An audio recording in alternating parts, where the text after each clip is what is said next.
धीरम् राजीवनेत्रम्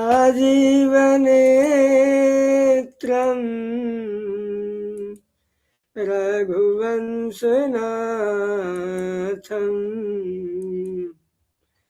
कारुण्यरूपम् करुणाकरं तम् श्रीरामचन्द्र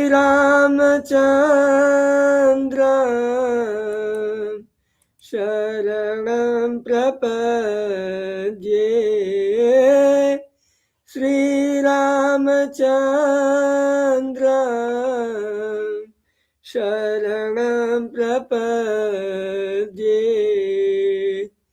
मनोजवं मारुततुल्य वेगं जितेन्द्रियाम्बु धीमतां वरिष्ठं वातात्मजं वानरयूथमुख्यं श्रीरामदूतं शरणं प्रपद्ये श्रीरामदूतं शरणं प्रपद्ये नमः।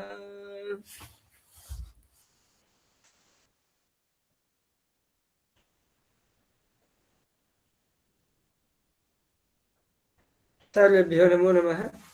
मैं आप सभी का हार्दिक स्वागत और अभिनंदन करता हूँ।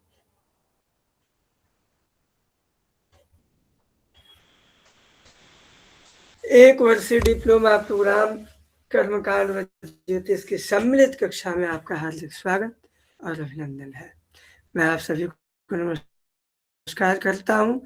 क्या हमने पिछली कक्षा में 12 भावों को पढ़ लिया था? जी गुरुदेव। जी गुरुजी। 12 भाव कंप्लीट हो गए थे? जी जी जी जी जी गुरुजी। चलिए, बहुत हो गया। तो आइए आज हम जानते हैं ग्रह के बारे में। देखिए, अभी हम लोग थोड़ा थोड़ा पहले राशि के विषय में जाने हैं, फिर जो है थोड़ा थोड़ा भावों के विषय में जान लीजिए, मूल बेसिक। अब मूल बेसिक ग्रहों के विषय में जान लेंगे। इसके बाद फिर हम लोग तीनों के विषय में और डीपली अध्ययन करेंगे, तीनों को एक साथ मिला करके। अभी मैं आपको सिर्फ इतना इसलिए बता रहा हूँ कि मैं आगे जब फलित ज्योतिष में प्रवेश कर सकूं तो आप लोग लग्नेश, प्रथमेश, सप्तमेश, द्वादशेश ये सब समझ पाए, है कि नहीं? नहीं तो पता चला सूत्र ही समझ में नहीं आया। तो आइए सबसे पहले हम आज बात करते हैं ग्रहों की। तो आइए ग्रहों को भी नमस्कार कर लेते हैं।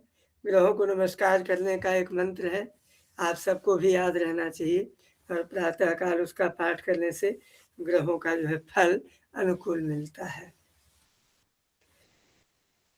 ब्रह्मा मुरारी त्रिपुरांतकारी भानु शशि भूतो गुरुश्च शुक्रः शनि राहु केतवः सर्वे ग्रहा शांतिकरा भवन्तु सर्वे ग्रहा शांतिकरा भवन्तु। श्री सूर्यादि नवग्रह देवताभ्यो नमः। तो नवग्रहों को नमस्कार करते हैं, और इन ग्रहों के जो अधिदेवता हैं उन तीनों देवता ब्रह्मा, मुरारी और भगवान शंकर, तीनों को नमस्कार करते हैं। तो आज हम लोग जानेंगे, सबसे पहले जन्म कुंडली के फलादेश के विषय में कुछ बात बता रहे हैं, इसको भी पढ़ लेते हैं। वैसे मैं आप लोगों को पहले ही बता चुका हूँ ये सारी बातें, ठीक है? तो आइए, जन्म पत्री जो है पूर्व जन्म के मनुष्य के पूर्व जन्म के संचित कर्मों का मूर्तिमान रूप है। अथवा यो कह सकते हैं कि यह पूर्व जन्म के कर्मों को जानने की कुंजी है। ये ठीक ठीक परिभाषा हमको नहीं लगता। तो आइए, ये सब बातें काम की नहीं है, सीधे हम लोग आते हैं ग्रहों के विषय में जानने के लिए। ग्रहों में सबसे पहला ग्रह कौन सा है? सूर्य। सब लोग बताइए। सूर्य। बहुत सुंदर। तो सूर्य जो है पूर्व दिशा का स्वामी है, और सूर्य जो है पुरुष है। सूर्य क्या है? पुरुष है। जैसे 9 ग्रह में से 2 हटा दीजिए, छाया ग्रह, बचे 7 ग्रह। 7 ग्रह में कितने ग्रह पुरुष हैं भैया?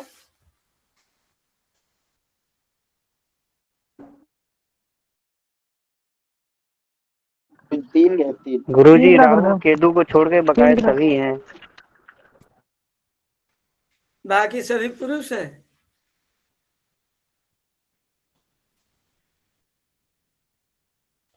चलिए, तो आप लोग, मैं सवाल इसलिए पूछ लेता हूँ, पता है, सवाल पूछते रहूंगा तो आप लोगों को याद रहेगा कि अरे ये सवाल आया था, ये चीज है ना।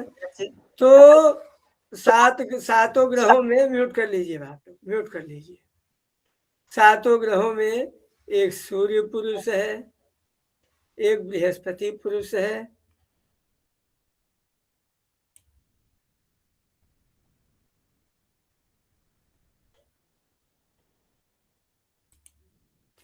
ठीक है। एक और कौन पुरुष है? मंगल कर दो, मंगल। सूर्य, मंगल और बृहस्पति, यही 3 पुरुष हैं, ठीक है। तो सूर्य क्या है? पुरुष ग्रह है, और ये पूर्व दिशा का स्वामी है। इसका रंग कैसा है? लाल। यह रक्त वर्ण है। पित्त प्रकृति है। जो भी अग्नि तत्व है या गर्म चीजें हैं, उनको जो है पित्त प्रकृति होती है ना। तो पित्त प्रकृति, और ये जो है, ये लिखा पाप ग्रह, लेकिन सूर्य पाप ग्रह नहीं है। सूर्य जो है क्रूर ग्रह है। सूर्य कैसा ग्रह है? क्रूर ग्रह। इसीलिए इसको कुछ लोग पाप ग्रह की भी संज्ञा देते हैं, ठीक है। तो ये अगर शुभ ग्रह और अशुभ ग्रह की बात आए तो ये क्रूर ग्रह है। अब ये इसको न शुभ का न अशुभ नहीं कर सकते, क्योंकि ये जन्म कुंडली में ग्रहों का राजा है। ग्रहों का क्या है? राजा है। अगर जन्म कुंडली में प्रकाश न हो तो जन्म कुंडली किसी काम की नहीं, जन्म कुंडली बेकार है। तो सभी ग्रह प्रकाशित किससे होते हैं? सूर्य के प्रकाश से। तो सूर्य जो है, सूर्य सबसे प्रकाशित ग्रह, प्रकाशवान ग्रह है, और ये आत्मा का प्रतीक है। किसका प्रतीक है? आत्मा का। इसलिए जरूरी है। इसलिए जिसका सूर्य कमजोर होता है उसका कॉन्फिडेंस जो है लो हो जाता है ना। जिसका सूर्य विपरीत या कमजोर रहता है उसका उसके पिता से नहीं बनती, क्योंकि सूर्य पिता का प्रतीक है, सूर्य आत्मा का प्रतीक है। सूर्य क्रोधी है, क्रूर ग्रह है, क्योंकि वो, इसके 2 बेटे हैं, तो दोनों न्याय के देवता है। तो जब बेटे जज है, न्यायाधीश है, तो बाप भी न्यायाधीश ही होगा। वो तो न्यायाधीश का बाप है? इसलिए वह भी जो है अपने नियम से चलता है, नियम का प्रेमी है। वो राजा है, इसलिए उसके अंदर राजसी ठाट बाट है और राजसी चाह है। इसलिए चाहे लड़की हो चाहे लड़का, जिन बच्चों का जन्म सिंह लग्न में हो जाता है, वो बच्चे जो है काम कम करना चाहते हैं, साहसी होते हैं, पसंद करते हैं। वो सोचते हैं कि जो है बस मैं बोलूं सब लोग माने, हमको राजा की तरह सब लोग सम्मान दे, माने, मैं जो बोलूं सब सुने, काम न करना पड़े। बीच बीच में अनम्यूट कौन कर रहा है भाई? बीच बीच में अनम्यूट कौन कर रहा है? कक्षा में डिस्टर्बिंग होती है।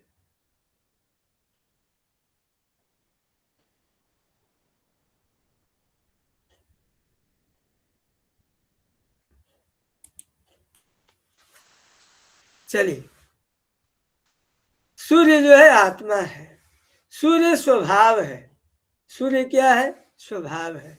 सूर्य को आत्मा क्यों कहा जानते हैं? क्योंकि सूर्य पर ब्रह्म का ही स्वरूप है। इसीलिए गायत्री की संध्या में या संध्या की गायत्री में परब्रह्म की परमेश्वर की प्रीत्यर्थ संध्या किया जाता है। और वह परब्रह्म सूर्य है।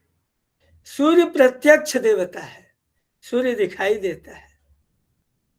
तो सूर्य, इसीलिए सूर्य मतलब मैं, सूर्य मतलब मैं मतलब परब्रह्म वो आत्मा। मतलब आप सब लोग अपने आप को सूर्य कह सकते हैं। चंद्रमा आपका मन है, चंद्रमा आपका मन है, सूर्य आप हो, ऐसा। तो सूर्य आत्मा है।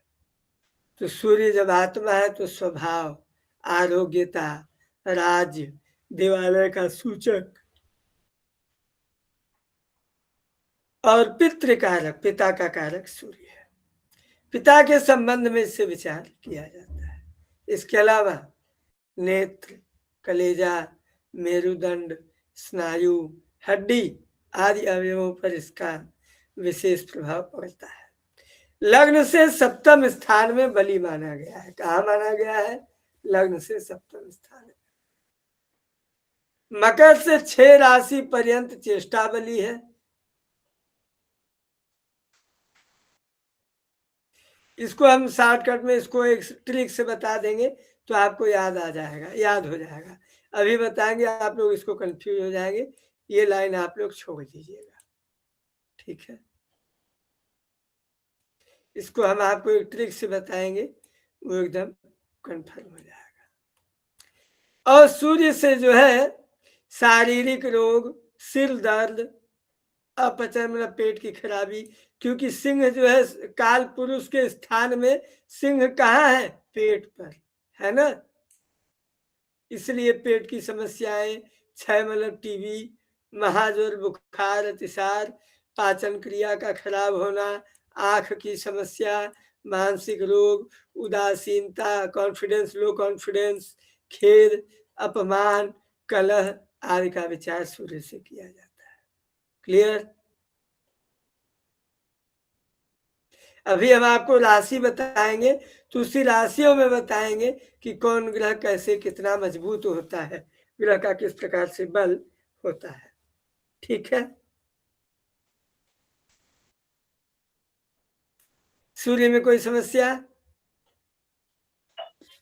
जी गुरुजी। नहीं गुरुदेव। गुरुजी सूर्य के 2 पुत्र हैं, वो पुत्र का नाम क्या है गुरुजी? शनि यम। और यम,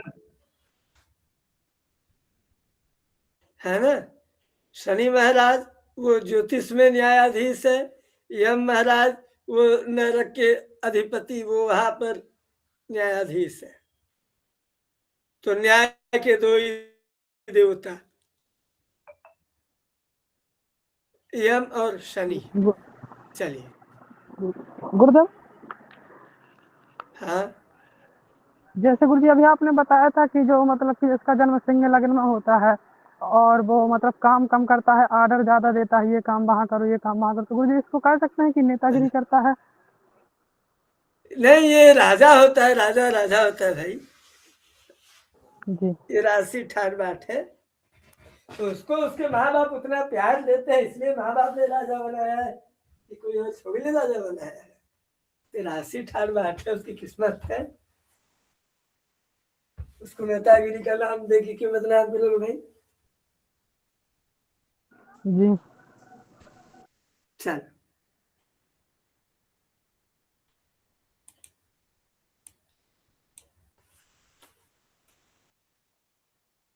चलो संदीप पढ़ो, चंद्रमा वाला पढ़ो। जी गुरुदेव। चंद्रमा पश्चिम और उत्तर दिशा का स्वामी है। स्त्री तत्व है इसका, यानी स्त्री है ये। जैसे सूर्य पुरुष था वैसे ही चंद्रमा स्त्री है। श्वेत वर्ण है यानी सफेद रंग का है और जल ग्रह है, यानी इसका जल तत्व है। चंद्रमा जल तत्व है। वात श्लेष्मा इसकी धातु है और यह रक्त का स्वामी भी है। माता पिता और चित्त वृत्ति शरीर पुष्टि, चलो राजानुग्रह। मैं बोलता हूँ। जी गुरु जी, मैं परिक्रमा में चल रहा हूँ ना, गोवर्धन की परिक्रमा कर रहा हूँ, तो मैं चलते चलते पढ़ रहा था। ठीक है, अरे वाह भाई। जी चंद्रमा जो है पश्चिमोत्तर दिशा का स्वामी है, और चंद्रमा जो है स्त्री जाति है। ज्योतिष की दुनिया में, ज्योतिष के क्षेत्र में सूर्य राजा है, तो चंद्रमा जो है रानी है ना। चंद्रमा जो है श्वेत वर्ण है, सफेद रंग का वर्ण है, और जलीय ग्रह है, जल ग्रह है ना। वात श्लेष्मा, वात श्लेष्मा इसकी धातु है, और ये रक्त का स्वामी है। अब ये रक्त का स्वामी क्यों है पता है? रक्त का स्वामी मंगल को कहा जाता है, यहाँ चंद्रमा को भी कह रहे हैं ना। कंफ्यूजन होगा कि नहीं होगा? जी। तो इसमें समझने वाली बात ये भाई, रक्त में जो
उत्पन्न हो रहा था, तो हमने कहा पूछ लें इसी समय। तो ये संशय हम आपको उस समय बता देंगे जब हम कार्यकांश का फल बताएंगे।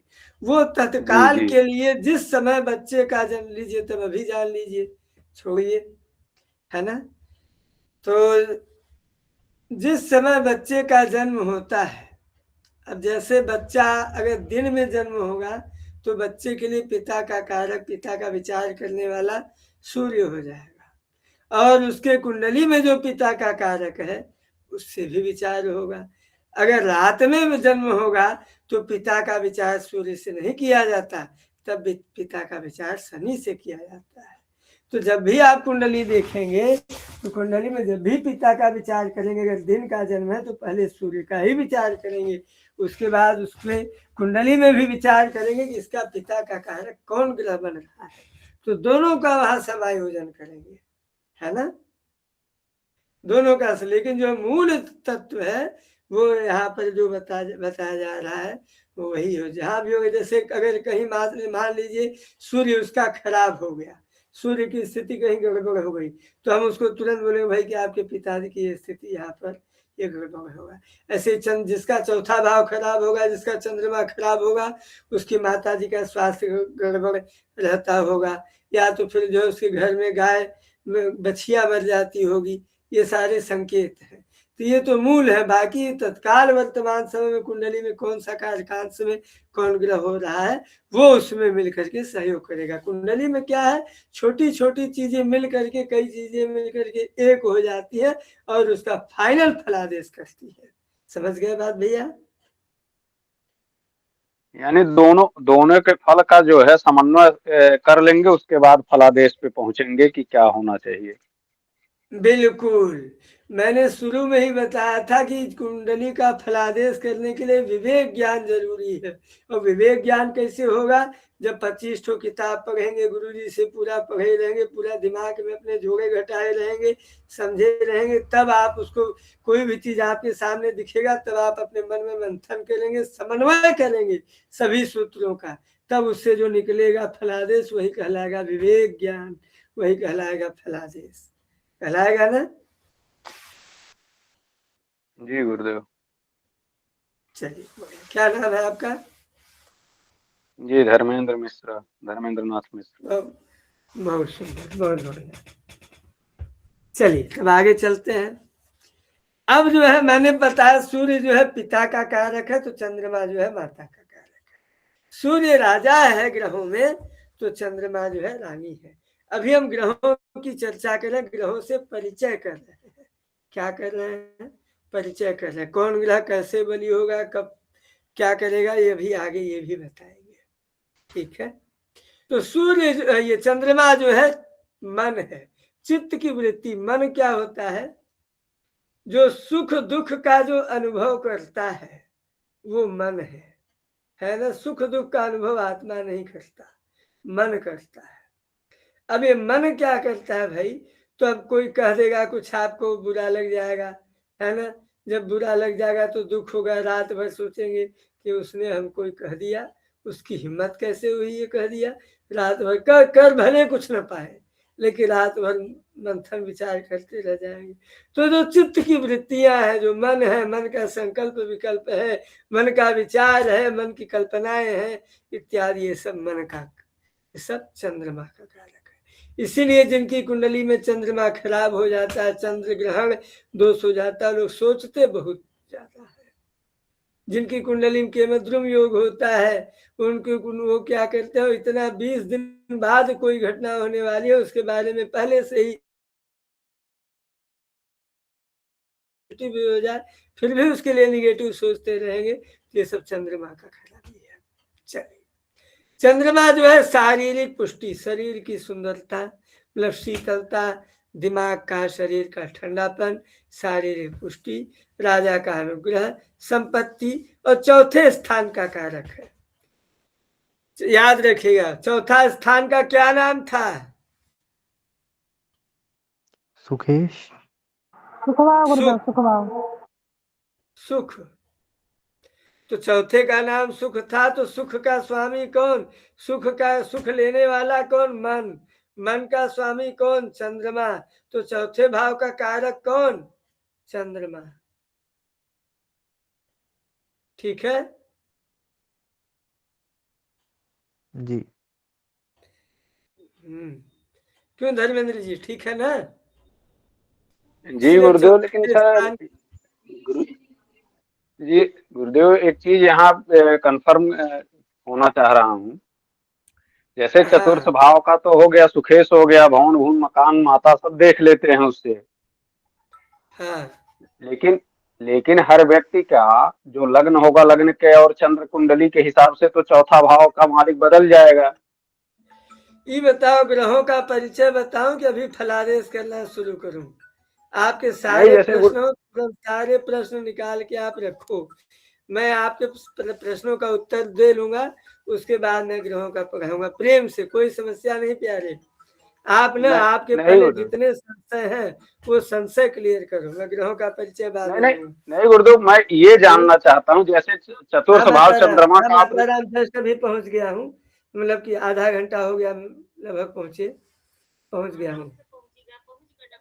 हाँ हाँ, जैसे आराम से पहुंच गया हूँ, एकदम आराम से। ठीक, प्रणाम माता राम, क्लास में हूँ। जैसे गुरुदेव हाँ चौथे भाव का चंद्रमा चंद्रमा कारक हो गए, तो काल पुरुष की कुंडली के हिसाब से होगा ना चौथे भाव का। हाँ। कि सभी के लिए क्या अप्लाई होगा, ये मैं जानना चाह रहा था। जैसे चौथा भाव तो सबका सभी बदल के लिए जाएगा। जिसको, तो नहीं तो जिसकी कुंडली जैसी होगी वैसा होगा बाबू, है ना। अब सभी जी के लिए जी अगर कह दे चौथा भाव सुख का कारक है, तो किसी के लिए दुख का भी कारक होगा, है ना। जी। किसी के लिए दुख का भी कारक होगा, किसी को जमीन मिलेगी तो किसी को जमीन नहीं मिलेगी, किसी को गाड़ी मिलेगा तो किसी की किस्मत में गाड़ी नहीं होगा। तो दोनों का विचार सुख से ही करेंगे बाबू। और जिसकी जैसी किस्मत होगी उसकी वैसी कुंडली होगी तो उसका वैसा फलादेश होगा। सबका एक जैसे कैसे हो जाएगा? प्रत्येक व्यक्ति अलग है, हर व्यक्ति अलग है, कोई व्यक्ति एक नहीं है। महोदय, गुरुजी अभी सिर्फ ग्रहों का परिचय बता रहे हैं। नहीं, इनके आपके धर्मेंद्र जी, आपके जितने क्वेश्चन, आपके ज्योतिष में जितने नियम आपको नहीं समझ में आए हो वो सारे रखो एक एक करके। मैं सारों का पहले फलादेश मतलब समाधान कर लेता हूँ क्या नियम होगा। पिछला आपका जो प्रश्न था ना उसको भी बोलो, मैं उसको भी अभी बता देता हूँ।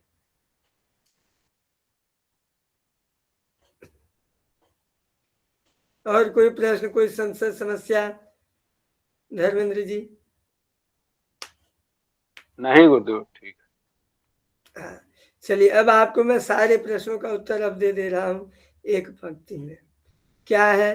न्यायिक शास्त्र है। क्या है? न्याय शास्त्र। भारत में जो विश्वविद्यालय थे, अब आप आजकल आप लोग नए जमाने के टीचर हैं, हम ठहरे 400 साल पुराने टीचर है ना, इसलिए हमारे यहाँ लिखवाते कुछ नहीं। मैं कभी लिखवाता नहीं हूँ, मैं केवल बोलता हूँ, केवल पढ़ाता हूँ, समझाता हूँ। 400 साल पुराना हूँ मैं। अब उसमें हमारे यहाँ परंपरा क्या है बाबू? न्याय की परंपरा है। आजकल की जो नई परंपरा, यूजीसी की जो परंपरा है, इनका सिस्टम क्या है, ये ऑब्जेक्टिव क्वेश्चन रखते हैं। और हमारी जो परंपरा है वो न्याय की परंपरा है। न्याय में 3 परंपराएं होती है। पहला होता है उद्देश्य, लक्षण और परीक्षा। आप में से कोई अगर तर्क संग्रह पढ़ा हो तो तर्क संग्रह, पूरी तर्क संग्रह यहीं से शुरू होती है। जी गुरुजी, मैं पढ़ता हूँ। गुरुजी मैं पढ़ता हूँ अध्याय में। तो उसमें नाम, उद्देश्य और परीक्षा, यही है ना? जी गुरुजी, लक्षण, उद्देश्य, परीक्षा। हाँ, तो उद्देश्य क्या है? नामोद्देश्य लक्षणम। केवल पहले नाम का कथन कर देना ही उद्देश्य कहलाता है। आखिर मैं क्या कहूंगा, क्या पढ़ाऊंगा फलित में, फलादेश में मैं क्या पढ़ाऊंगा या मैं क्या बोलूंगा, पहले मैं उसका नाम बताऊंगा। तो फिर तर्क संग्रह में पूरा नाम बताते हैं। नाम बताने के बाद उसका स्वरूप बताते हैं, फिर उसकी परीक्षा करते हैं सही है कि नहीं सही है। जी गुरुजी, जी गुरुजी। पहले मैं आपको राशि, भाव, ग्रह का नाम, सामान्य जानकारी बताऊंगा। फिर इसके बाद ग्रहों को, फिर स्थिति, फिर उनके स्वरूप को बताऊंगा, ये कैसे कैसे कौन योग कैसे बनेंगे। फिर इसके बाद कई लोगों की कुंडलियों को रख करके परीक्षा करेंगे कि भाई हमने जो नियम पढ़ा है, जो शर्त पढ़ा है, ये लागू होगा कि नहीं। बंद करो भाई जी गुरु जी। लास्ट में गुरुजी परीक्षा ही होती है। हाँ, तो वो परीक्षा भी किया जाएगा। अब आपकी जो परीक्षा होती है वो भी वही परीक्षा है। ठीक है, अब माइक को म्यूट करो। हाँ, तो समझ गए धर्मेंद्र जी? तो हम लोग भी पहले नाम करेंगे, फिर मतलब नामोद्देश्य करेंगे, फिर उसका लक्षण क्या है, किस ग्रह का क्या लक्षण है, कौन सा योग कैसे बनेगा। 2 योग, अब एक ही भाव में 5 ग्रह बैठ गए, कौन फल देगा? सूर्य देगा कि चंद्रमा? पता चला कोई शत्रु है, कोई मित्र है। अब ये सब बातें अभी आपको नहीं बता सकते। अभी आप में से कोई ऐसा भी है जो ग्रहों को ठीक से नाम भी नहीं जानता हो, या ये सब बातें जो बताई जा रही हो वो उनके लिए पहली। आप में से कौन लोग ऐसे हैं जिनके लिए ये सब जानकारी नहीं है, पहली बार है?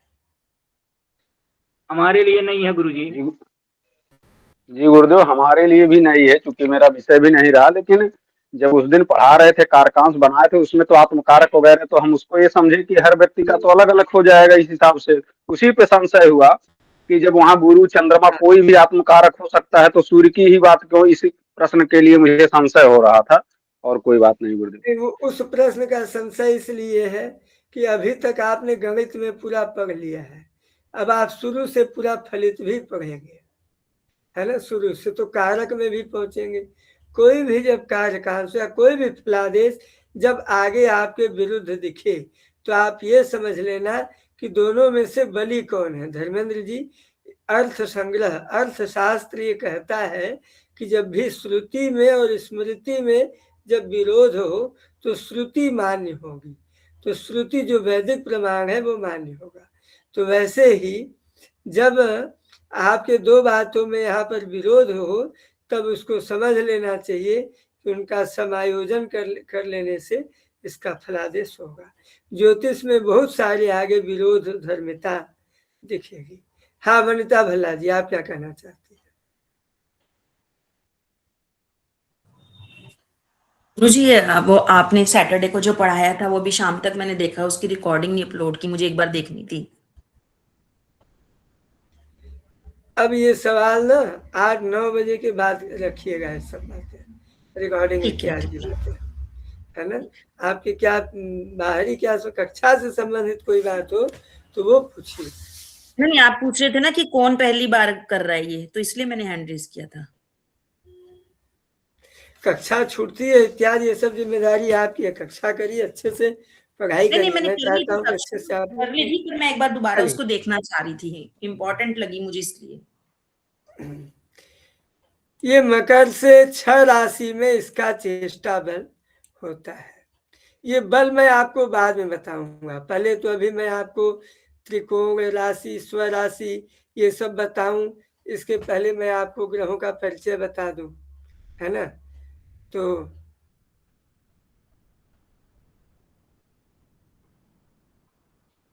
चंद्रमा से भी शारीरिक रोग, पीलिया रोग, जलज रोग, जल से होने वाली बीमारी, पैर में जो पानी से जहां जहां भी पानी से समस्याएं होंगी वो चंद्रमा से संबंधित होगा।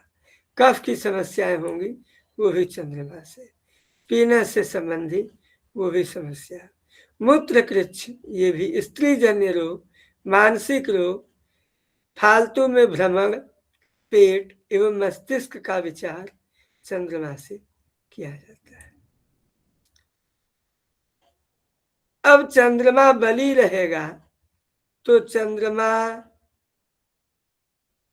अच्छा फल देगा, कोई भी ग्रह जब कमजोर रहेगा तो खराब फल देगा। जब कोई, आप ही समझिए, जब आप बली रहेंगे तो आप अच्छा फल देंगे, और आप कमजोर रहेंगे तो आप अच्छा फल नहीं देंगे, कम फल देंगे, है ना, है ना ऐसा। जी हाँ, तो जब ऐसा है तो चंद्रमा बली कब होता है, तो आप आकाश में देखा होगा आपने, चंद्रमा चंद्रमा प्रतिपदा को कितना बड़ा होता है, चतुर्थी को कितना बड़ा होता है। तो चंद्रमा सबसे, तो जैसे जैसे उसका आकार आकाश में होता है वैसे वैसे ही ज्योतिष में भी उसको बलि कहते हैं। जैसे जैसे उसका आकार बलि रहेगा वैसे वैसे उसका जो है बल भी मजबूत रहेगा।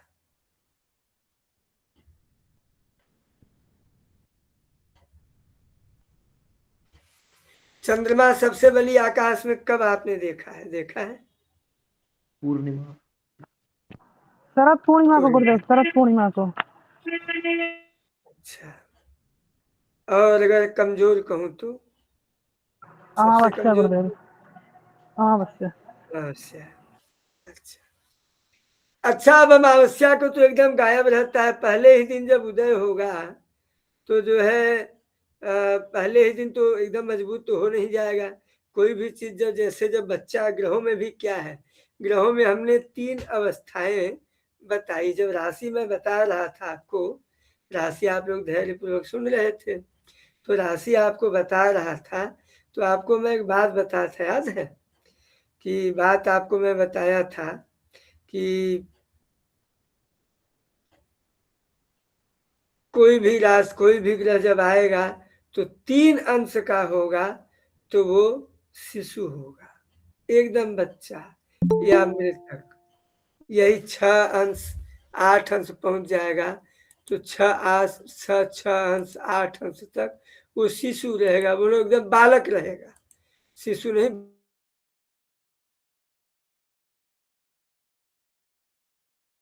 दे रही होगी ना।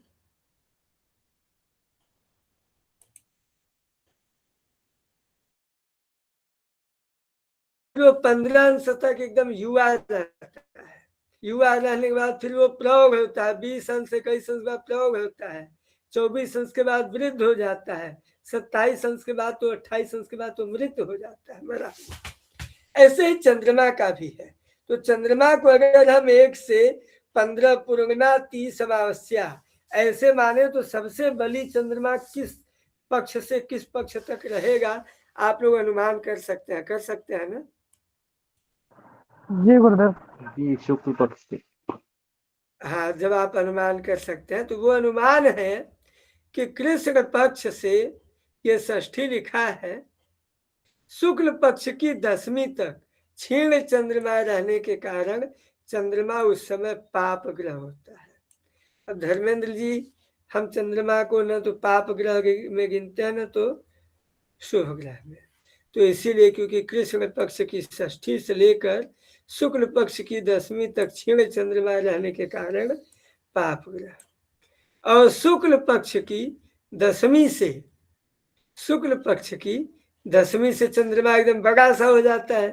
शुक्ल 10वीं, तो शुक्ल पक्ष की 10वीं से कृष्ण पक्ष की 5वीं तक जो है पूर्ण ज्योति रहने के कारण चंद्रमा शुभ ग्रह माना जाता है और बलि माना जाता है।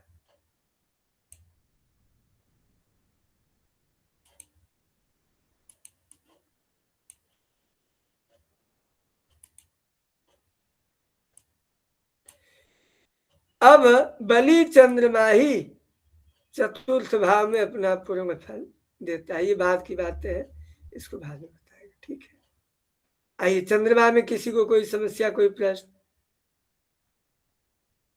गुरुजी जैसे यहाँ लिखा हुआ है कि ये चतुर्थ भाव में तो अपना अच्छा फल देता है और मकर से 6 राशि तक ये चेष्टा बलि होता है, तो मकर से 6वीं राशि मिथुन या मकर से लेके मिथुन तक की जितनी राशियां सभी में? मैं इसके पहले बोला कि मैं इस बात को बाद में बताऊंगा, ऐसी ट्रिक से बताऊंगा कि आपको एक बार में याद हो जाएगा, तो आप इसके पीछे मत पड़ सकते, ठीक है? आगे भी इस बात का ध्यान रखेंगे। या पहले मैं वही बता दूं, ग्रहों के विषय में बाद में बताऊं। एक काम करते हैं, आप लोग इसको पूरा पढ़ लीजिएगा अपने से, ठीक है?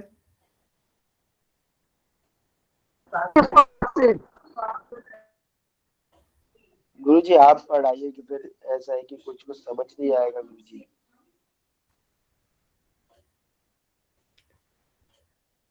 वहां लिखा था चेष्टा बल, तो जब मैं ग्रहों के 6 प्रकार के बल बताऊंगा तब मैं चेष्टा बल बताऊंगा। ऐसा करते हैं कि आज के बाद से कक्षा में कोई भी प्रश्न 9 बजे के बाद होंगे या 8:50 बाद होंगे। 8:50 तक आप लोग केवल म्यूट रहेंगे और सुनेंगे, पढ़ेंगे, ठीक है? गुरुजी। उत्तम गुरुजी।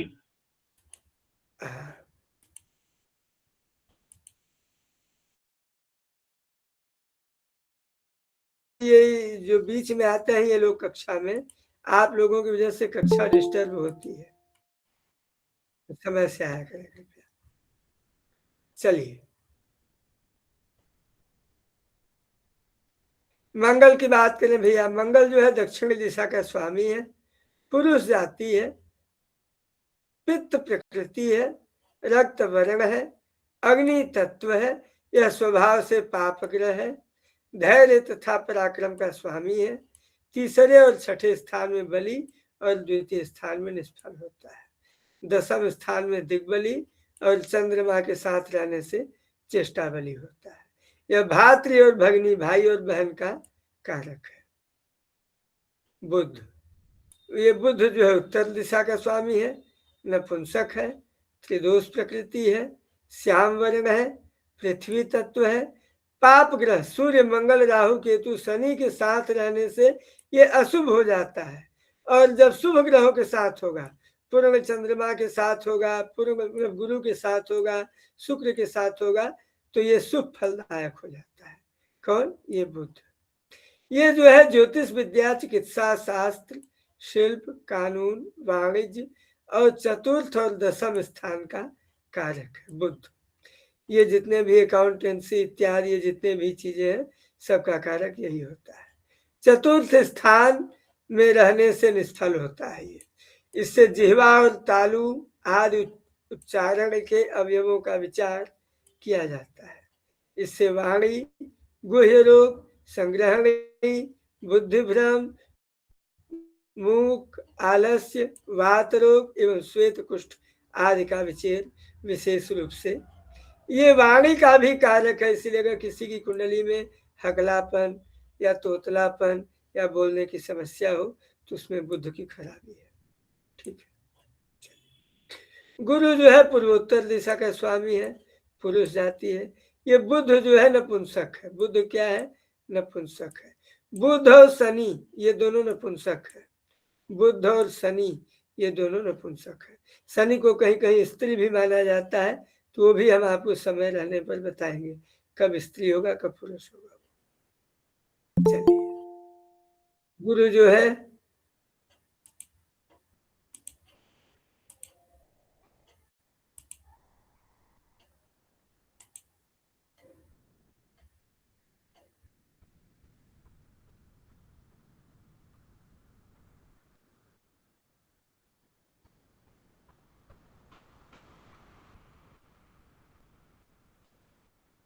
हाँ, इसके बाद एक बात और आपको बताऊं, ये जो बुध है ये बुध स्किन का, त्वचा का कारक है। बुध क्या है? त्वचा का कारक है। ज्योतिष में चीजें एक दूसरे से जोड़ने पर एकदम तब सटीक फलादेश आता है, इसलिए इसमें अनुभव बहुत जरूरी है ना। तो बुध जो है त्वचा का भी कारक है। तो जो भी जब भी स्किन प्रॉब्लम इत्यादि जो भी चीजें हैं ये बुध से रिलेटेड है। आइए गुरु में चलते हैं। गुरु स्थूल ग्रह है, मोटा ग्रह है। तो जो भी शरीर में मोटापा, शरीर में चर्बी इत्यादि जो चीजें हैं ये गुरु का कारक है। गुरु जो है पूर्वोत्तर दिशा का स्वामी है, पुरुष जाति है, पीत वर्ण है और आकाश तत्व है। आप देखेंगे कि बुध का जो है पृथ्वी तत्व है, इसलिए बुध थोड़ा सा आलसी भी है, लेकिन बुध जो है राजकुमार है। ग्रहों में सूर्य राजा है, चंद्रमा रानी है, मंगल सेनापति है और बुध राजकुमार है। तो जो जैसा जिसका जैसा काम है, जिसका जैसा स्वभाव है, वैसे उसका फलादेश भी होगा। तो सारी चीजों को आप समझते जाइएगा, बाद में सबको एक दूसरे से जोड़ करके हम लोग फलादेश करना सीखेंगे। तो मंगल क्या है? बुध क्या है? राजकुमार। गुरु क्या है? गुरु मंत्री है, गुरु ब्राह्मण है, गुरु का आकाश तत्व है। और गुरु का जो है, गुरु का स्थूल मोटापा इत्यादि, वाणी इत्यादि, धर्म कर्म कर्मकांड, पूजा पाठ, राजनीति इत्यादि सब गुरु का क्षेत्र है। गुरु जो है लग्न में बली होता है और चंद्रमा के साथ रहने से चेष्टा बली होता है, ये इसकी स्पेशलिटी है। यह चर्बी और कफ धातु को बढ़ाने वाला है। इससे पुत्र पौत्र, विद्या, घर, गांठ, सूजन आदि रोगों का भी विचार किया जाता है। शुक्र जो है दक्षिण पूर्व का स्वामी है, ये स्त्री जाति है।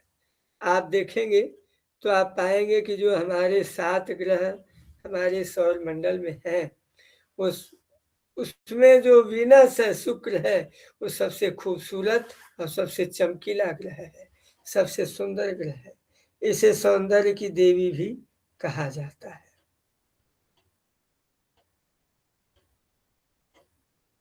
ठीक है। अब जो है ये शुक्र जो है सौंदर्य की देवी है, तो समझ लीजिए सौंदर्य से संबंधित जितनी चीजें हैं सब शुक्र के अंतर्गत, सब शुक्र के अंतर्गत।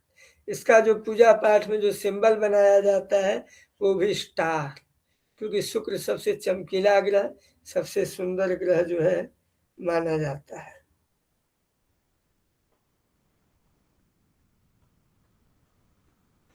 और शुक्र जो है श्याम गौर वर्ण, वैसे तो ये सफेद श्वेत वर्ण का है। कार्य कुशल है, किसी भी काम में इठलाना, शर्माना, नाचना, गाना, पढ़ना, पढ़ाना, राजनीति करना, छल नीति करना, कूटनीति करना, मनाना, जितने भी प्रकार की कलाएं हैं, काम, कला, भोग, विलास, सौंदर्य, गीत, संगीत, नृत्य, जितने भी है, सौंदर्य प्रसाधन इत्यादि जितने भी चीजें हैं, ये सारी चीजें शुक्र के अंतर्गत आता है। कभी कभी समस्या है, एक बार मैं किसी व्यक्ति की, किसी महिला की मैं कुंडली देख रहा था, शुक्र की स्थिति बड़ी खराब थी, तो मैंने उसे कहा जो है कि आपको अच्छी से अच्छी चीजें भी आकर्षित नहीं कर पाती। उसने कहा हाँ, तो मतलब अगर शुक्र खराब हो तो लोगों को अच्छी से अच्छी चीजें भी, उनको गाना पसंद नहीं आएगा, नाचना पसंद नहीं आएगा, ये देखना भी पसंद नहीं आएगा, सुनना भी पसंद नहीं आएगा। वो अलग ही व्यक्ति नीरस, हमेशा निगेटिव टाइप में एक तरह रहते हैं। नहीं, जिनका शुक्र अच्छा होता है वो एकदम नाचने गाने के शौकीन, या नृत्य, नाचने गाने को देखने के शौकीन, और भोग विलास के भी शौकीन, और जो है सौंदर्य के शौकीन, सौंदर्य को पसंद भी करने वाले, खुद सौंदर्य में रुचि करने वाले, और खुद को सुंदर दिखाने वाले, ये सारी चीजें जो मतलब सारी चीजें शुक्र, चाहे वो स्त्री हो चाहे पुरुष, सब में। अब इसका रंग जो है, इसका रंग गेहुआ होता है, लेकिन ये मूल रूप से श्वेत रंग आप जानिए। शरीर में इसका रंग गेहुआ होता है।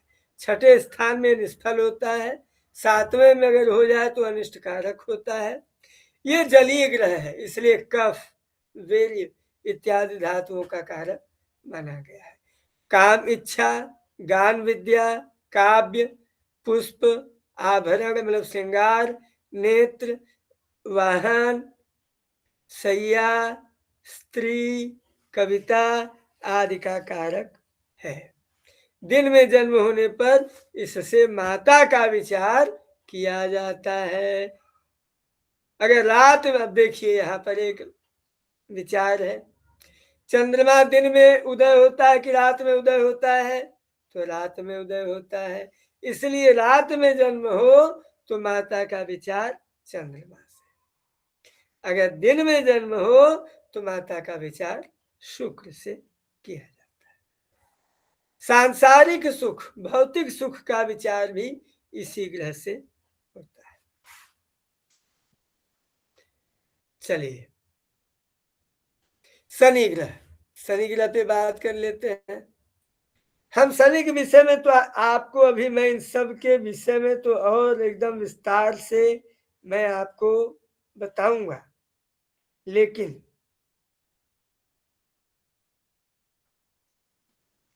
मैं अभी ये नामोद्देश के अंतर्गत आपके सामने एक बात ये रख रहा हूं कि जैसे मैंने कहा ग्रहों का राजा, मैंने किसको कहा ग्रहों का राजा?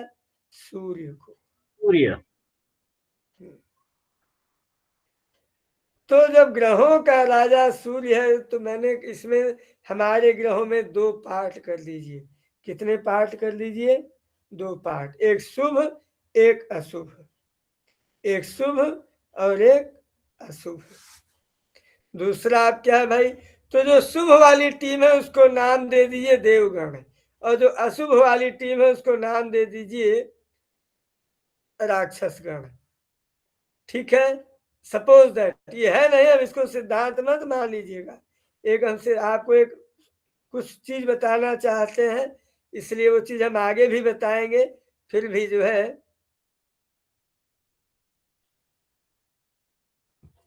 ठीक है।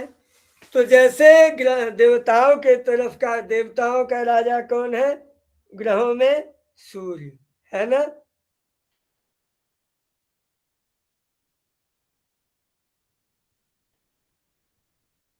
बोलिए भाई। जी गुरुजी। गुरुजी। तो वैसे ही राक्षसों का राजा कौन है ग्रहों में? शुक्राचार्य, शुक्र, शनि। शनि, शनि। शुक्राचार्य हो गए मंत्री, शुक्राचार्य हो गए मंत्री, राहु हो गए सेनापति, राहु कौन हो गए? सेनापति। शुक्र हो गई कौन? रानी। शुक्र कौन हो गई? रानी भी, लेकिन शुक्राचार्य है रानी कब? यहाँ मंत्री है। देवगुरु बृहस्पति, तो दैत्य गुरु शुक्राचार्य। यहाँ पे अब ये कहिए कि इधर आचार्य भी कह रहे हैं और उधर कह रहे हैं स्त्री ग्रह है, तो ज्योतिष के अनुसार शुक्र जो है स्त्री ग्रह है। इसलिए चलिए शनि की बात करते हैं। शनि जो है पश्चिम दिशा का स्वामी है। शनि जो है नपुंसक ग्रह है। शनि कैसा ग्रह है? तो पुरुष ग्रह आपको कितने मिले अभी तक? म्यूट करो भाई, ऋषभ शुक्ला, तो म्यूट करना भूल जाते हो, ठीक है? म्यूट कर लिया करो बोलने के बाद।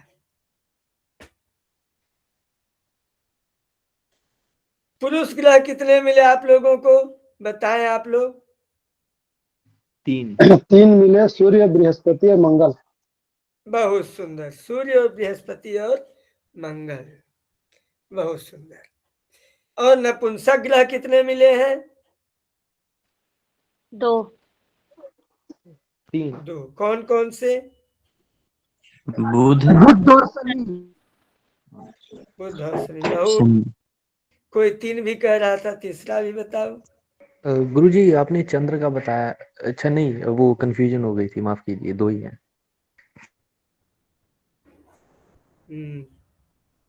और स्त्री गुरु जी कौन कौन है? स्त्री कौन कौन है भाई? अभी तक जितने पढ़े उतने में से बताओ।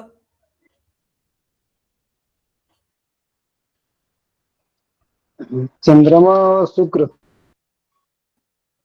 जी गुरु जी, जी गुरु। हाँ, अब म्यूट हो जाओ भाई। चलिए, तो जो है शनि महाराज जो है पश्चिम दिशा के स्वामी है, नपुंसक है। वात गैस की प्रॉब्लम, बीपी की प्रॉब्लम जो होती है शरीर में, वो शनि महाराज की दया दृष्टि है, ठीक है?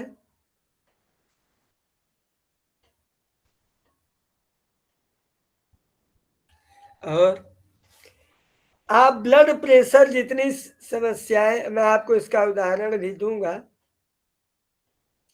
लेकिन अभी नहीं दूंगा क्योंकि आगे जब पढ़ाते समय दूंगा। ब्लड प्रेशर जो है शरीर में बढ़ना और हाथ पैर का भी छोटा इत्यादि का होना, या ब्लड प्रेशर से रिलेटेड कोई समस्या होना, ये शनि महाराज का दया दृष्टि है। गैस संबंधी कोई भी समस्या, शनि महाराज कृष्ण वर्ण, वायु तत्व, वायु तत्व, यह 7वें स्थान में बली होते हैं। और वक्री ग्रह या चंद्रमा के साथ रहने से चेष्टा बली होते हैं। और शनि महाराज जो है अंग्रेजी विद्या है ना। शनि महाराज क्या है? ग्रहों में अब एक ग्रहों का फिर से एक विभाजन देखते हैं। रुद्र, राजा है सूर्य, रानी है चंद्रमा, राजकुमार है बुध, सेनापति है मंगल, मंत्री है बृहस्पति, दैत्य गुरु शुक्राचार्य, और शनि है दास। शनि क्या है? दास, भृत्य। शनि क्या है? दास, भृत्य, नौकर। शनि क्या है? नौकर। इसीलिए जब भी नौकरी का विचार करेंगे तो शनि को जरूर देखेंगे। नौकरी मिलेगी कि नहीं मिलेगी, गवर्नमेंट नौकरी मिलेगी या प्राइवेट नौकरी मिलेगी, या इसके अलावा भी कबाड़ी का काम, लोहा लकड़ी का काम, किताबों का काम, इलेक्ट्रिक का काम, मैकेनिक का काम, इंजीनियरिंग का काम, ये सारा काम जो है शनि है ना। अब इन सब में अंग्रेजी विद्या भाई स्पेशल है, तो अंग्रेजी विद्या का विचार शनि से। रात में जन्म हो तो पिता का कारक होता है। रात में जन्म हो तो ये पिता का कारक होता है। इससे जो है आयु भी देखी जाती है, शारीरिक बल भी देखा जाता है, उदारता देखा जाता है। ये नौकर लोगों का या लीडरशिप, निम्न वर्ग के लोगों का नेतागिरी निभाना, नेता बनना, इसकी क्वालिटी है। विपत्ति, योगाभ्यास, योग, धोखा मिलने पर जब वैराग्य होता है तो वो वैराग्य शनि महाराज बिना धोखा के भी अनुभव करा देते हैं। और शनि महाराज की जब, इसीलिए जब शनि महाराज की महादशा चलती है तो तनाव, डिप्रेशन, अकेलापन, वैराग्य होना। तो शनि महाराज योगाभ्यास करवाते हैं, वैराग्य उत्पन्न कर सकते हैं। लेकिन जो है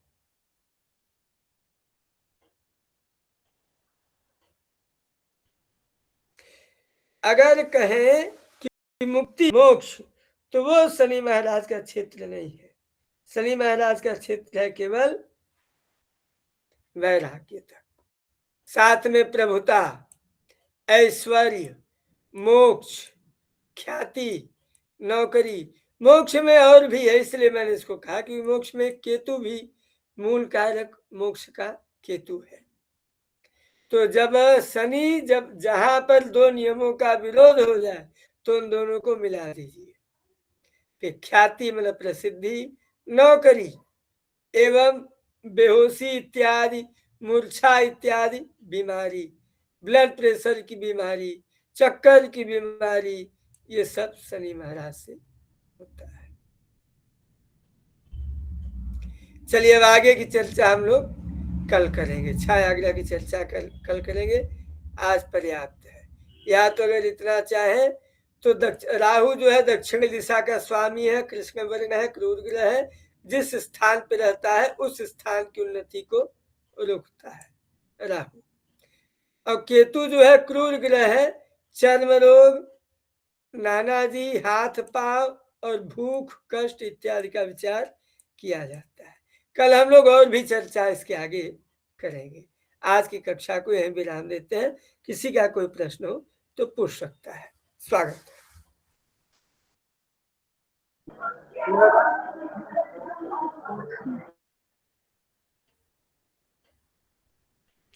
किसी का भी कोई भी प्रश्न हो पूछ सकता है।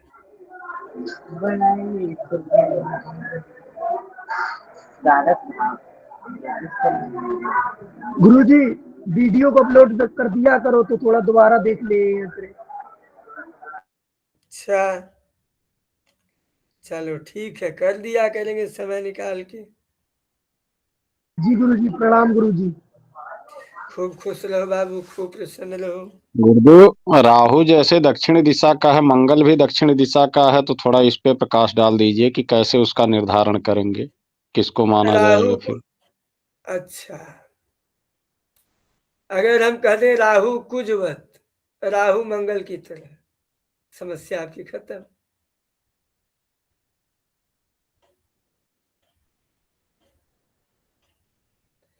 राहु छाया ग्रह है, तो राहु का अपना तो न तो कोई घर होगा, न तो कोई दिशा होगा, न कुछ होगा। तो जो कोई दूसरे ग्रहों के ऊपर ही लागू होगा, वो है कि नहीं। तो राहु का स्वभाव इत्यादि सब मंगल की तरह है, तो राहु की दिशा भी मंगल की दिशा भी राहु को मिल गई, है ना। ये सब आगे चीजें डिसाइड तो होनी ही है ना।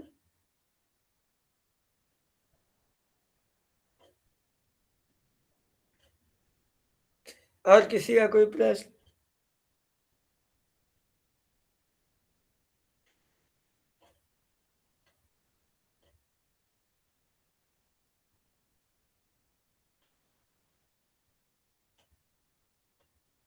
जैसे गुरुदेव अभी मंगल और चंद्रमा में आपने कहा रक्त को लेकर के, तो रक्त में क्या जो लिक्विड फॉर्म जो पानी है वो और जो उसका कलर है, ये दोनों के अलग अलग चंद्रमा मंगल होंगे?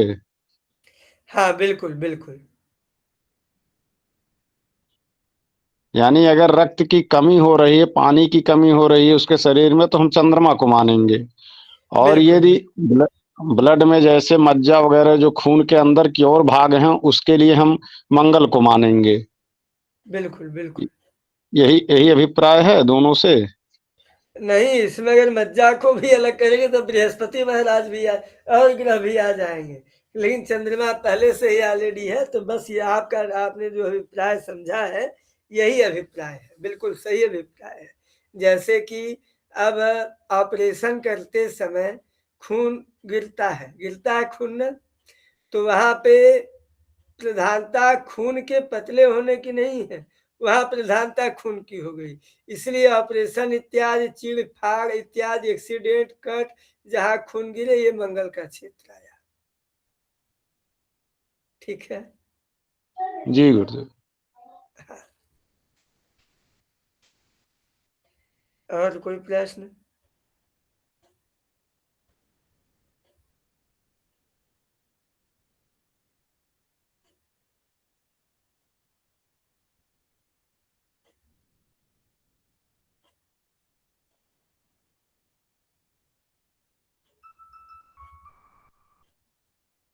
और किसी का कोई प्रश्न हो? नहीं गुरुजी, किसी का क्वेश्चन नहीं है। चलिए, सर्वे भवन्तु सुखिनः, सर्वे सन्तु निरामयाः, सर्वे भद्राणि पश्यन्तु, मा कश्चित् दुःख भाग् भवेत्। ओम शांति शांति शांति। किसी का कोई प्रश्न है शायद? संदीप जी बताएं। गुरुदेव, जैसे अभी आपने जब ग्रहों का गुरुजी इसका परिचय करवा रहे थे, तो गुरुजी उसमें आपने गुरुजी बुध को सेनापति और गुरुजी मंगल को मंत्री के पद पर बताया था, तो गुरुजी इसका थोड़ा सा समझा था। नहीं नहीं, ऐसा हमने नहीं बताया था, हमने मंगल को सेनापति, बुध को राजकुमार बताया था। जी गुरुजी, क्षमा चाहते हाँ हाँ, मंगल जो है सेनापति है, मंगल मारपीट का देवता है, मंगल युद्ध का सेनापति है, देवताओं का सेनापति है मंगल। इसलिए मंगल के दो देवता हैं। मंगल के दो देवता कौन है? कार्तिकेय जी और दूसरे कौन? हनुमान जी। हाँ, इसलिए मंगल के यही दो देवता है। मंगल की शांति करनी हो तो इन्हीं दो देवताओं की उपासना।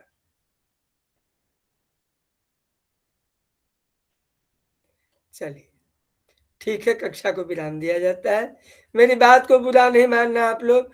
बात असल में ये होती है ना कि कक्षा जो बताना, जैसे अब हम एक दिन में 12 भाव बता दिए, एक दिन में राशि बता दिए, तो हम बाकी चीजों को भी बताएंगे। हमारा लक्ष्य है टारगेट तक पहुंचना। क्या होता है फिर आप लोगों के आगे के क्वेश्चन की वजह से जब हम आगे की चीजें बताते हैं तो हमारी पीछे की चीजें छूट जाती है, ये समस्या होती है ना, बाकी और कोई समस्या नहीं। ठीक है, तो ठीक है जी। प्रेम से सभी को सादर नमस्कार, सभी को नमो नमः, सर्वेभ्यो नमो जी नमः। गुरुदेव प्रणाम। नमो नमः गुरुजी। खूब प्रसन्न रहे।